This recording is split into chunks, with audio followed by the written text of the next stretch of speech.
এই ভারতকে স্বাধীন করার জন্য তাদের রক্ত দিয়েছেন, প্রাণ দিয়েছেন। এমনকি অনেক ছাত্ররা মাদ্রাসা স্কুল পড়ুয়া ছাত্ররা, ইউনিভার্সিটি পড়ুয়া ছাত্ররা তাদের রক্তের বিনিময়ে আমরা এই স্বাধীনতা লাভ করছি।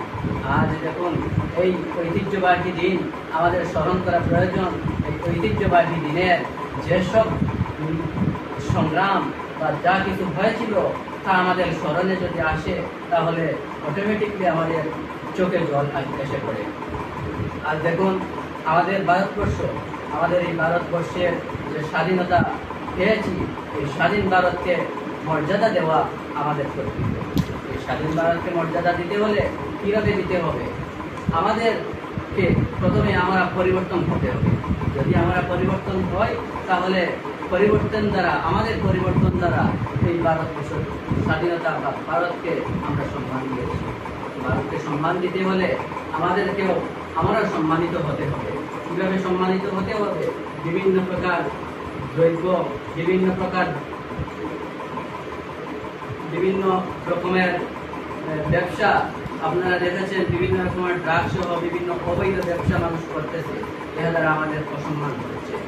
বিভিন্ন দেশ থেকে মানুষ বলে ভারতবর্ষের মানুষ এভাবে করছে, সেইভাবে করছে, কারণ এই ধরনের সিম্বল আমাদের গায়ে যেন না লাগে, এই ধরনের স্পট যাতে আমাদের না লাগে, এইটা আমাদের দেখতে হবে। সেই দিকে আমাদের দৃষ্টি রাখতে হবে, যাতে অন্য দেশের মানুষ আমাদেরকে নিয়ে চিনিমিনি খেলা না করে, হাসি ঠাট্টা না করে, সেই দিকটি লক্ষ্য রেখে আমরা সচেতন হওয়া প্রয়োজন। আমাদের লক্ষ্য করা প্রয়োজন। আমরা বুঝতে হবে যে কীভাবে পরিবর্তন হব।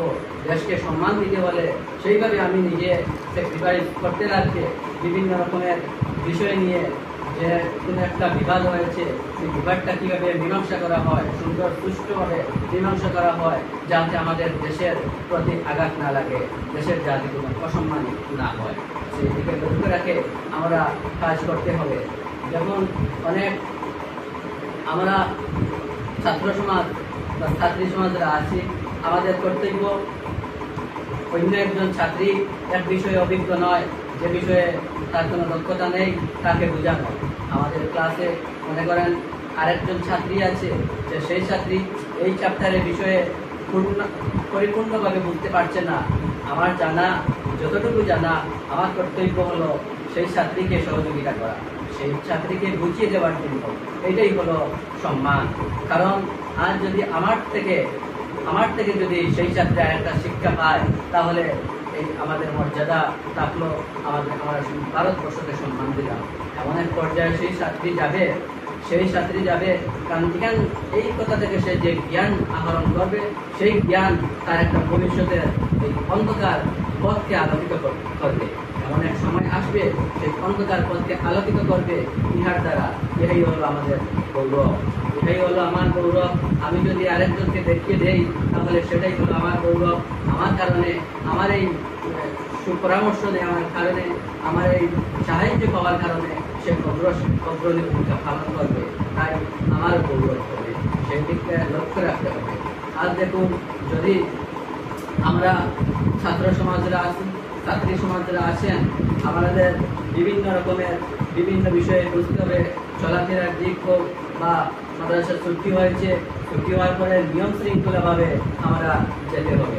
আমরা বাড়ি পর্যন্ত পৌঁছতে হবে, এমনভাবে পৌঁছতে হবে যাতে আমাদের কোনো মানুষ হাসি ঠাট্টা না করে, যাতে আমাদের দেশের সম্মান দিতে হবে। আমরা এই দেশের নাগরিক, আমরা এই দেশের মাদ্রাসা পড়ুয়া ছাত্রী, আমরা এই দেশের স্কুল পড়ুয়া ছাত্রছাত্রী, তাই আমাদের দেশকে সম্মান দিতে হবে, যাতে আমরা নিয়ম শৃঙ্খলাভাবে দেশের সব কিছু মেনে নিয়ে দেশের সংবিধান, ভারতীয় সংবিধান, ইন্ডিয়ান কনস্টিটিউশনের যেসব ধারা আছে, নিয়ম নীতি আর্টিকেলস আছে, সব মেনে আমরা চলতে হবে। সেই আর্টিকেলসগুলোকে আমরাও সম্মান দিতে হবে। এই ভারতবর্ষের মাটিকে আমার মর্যাদা দিতে হবে।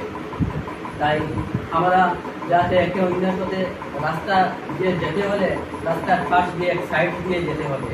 এমনকি এই ফুটবল খেলোয়াড়দের মতো, ব্যাটবল খেলোয়াড়দের মতো এই রাস্তার মাঝে হেঁটে বুক ফুলিয়ে গুন্ডার মতো হাঁটলে হবে না। সেটা আমাদের লজ্জাজনক, আমাদের অসম্মান করতে, আমাদের দেশের ক্ষতি হবে। এখানে আমি আমার সংক্ষিপ্ত বক্তব্য শেষ করলাম। জয় হিন্দ। ভারত মাতা।